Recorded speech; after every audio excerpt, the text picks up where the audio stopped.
రత్నగిరి అనే రాజ్యాన్ని సుషేణుడు అనే రాజు పరిపాలించేవాడు. అతను చాలా తెలివైనవాడు. రాజు అలా నడుస్తూ వెళ్తున్నాడు.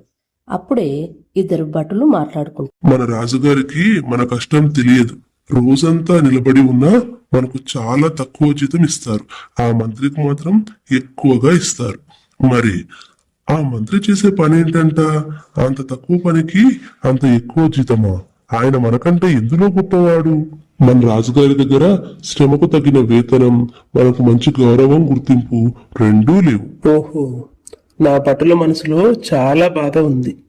వారికి ఎవరు గొప్పవారో తెలియజేయాలి. ఈ సమస్యకు సరైన పరిష్కారం చూపించకపోతే ముందు ముందు చాలా ఇబ్బందులు ఎదుర్కోవాల్సి వస్తుంది. రాజుగారు ఆ సమస్యకి మంచి పరిష్కారం చూపించాలి అని అనుకున్నారు. వెంటనే రాజమందిరంలోకి వెళ్లి భటులను పిలిచారు. ఈ రోజు మనం వేటకు వెళ్తున్నాం, అంతా సిద్ధం చేయండి. అలాగే ప్రభు. రాజు ఇద్దరు భటులను తీసుకొని వేటకు వెళ్ళడం ప్రారంభించారు.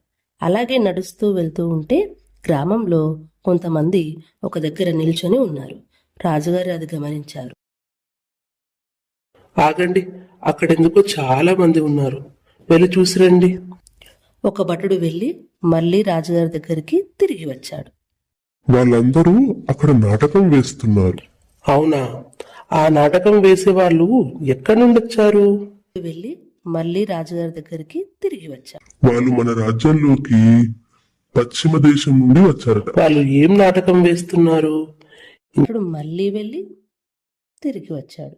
అహల్యాదేవికి సంబంధించిన నాటకం వేస్తున్నారు. ఇంకా ఏమైనా కొత్త నాటకాలు తెలుసా?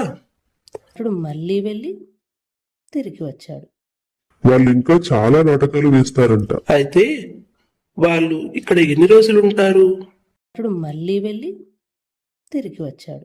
వాళ్ళు ఇక్కడ ఒక వారం రోజులు ఉంటారంట ప్రభు. అయితే రేపు మన అంతఃపురంలో నాటకం వేస్తారా?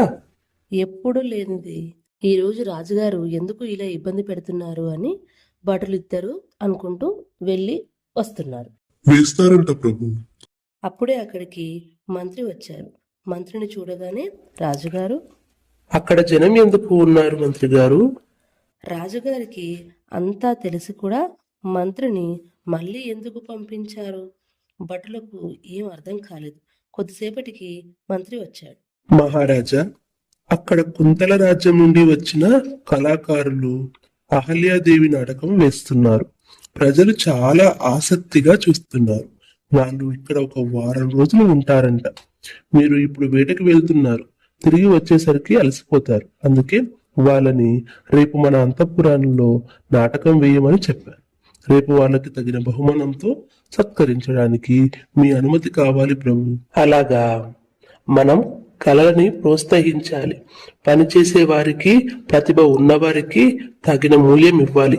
వారికి తగిన గౌరవం కూడా ఇవ్వాలి. భటులకు వాళ్ళు చేసిన పొరపాటు అర్థమైంది. మంత్రి అక్కడి నుండి వెళ్ళిపోయాడు. ఎవరు గొప్పవారో మీకు అర్థమైందనుకుంటాను. మంత్రిని మిమ్మల్ని ఒకే ప్రశ్న అడిగాను, కానీ మీరు 10 సమాధానాలు చెప్పి అలసిపోయారు. మంత్రి మాత్రం ఒకే ఒక సమాధానం చెప్పి తన ప్రతిభను చూపించాడు. అందుకే వేతనంలో తేడా. ఇప్పుడైనా మంచిగా ప్రవర్తించుకోండి. ఎవరు ఎక్కువ కాదు, ఎవరు తక్కువ కాదు. వారికి ఉన్న జ్ఞానాన్ని బట్టి వారి వేతనం, మర్యాద, గౌరవం ఉంటాయి. మీరు కూడా బుద్ధి గలవారిలా నడుచుకోండి. మనకంటే గొప్పవారిని, మన ముందు ఉన్నవారిని చూసి మనం నేర్చుకోవాలి తప్ప వాళ్ళని చూసి ఈర్ష్య పడరాదు, అసూయ పెంచుకోరాదు.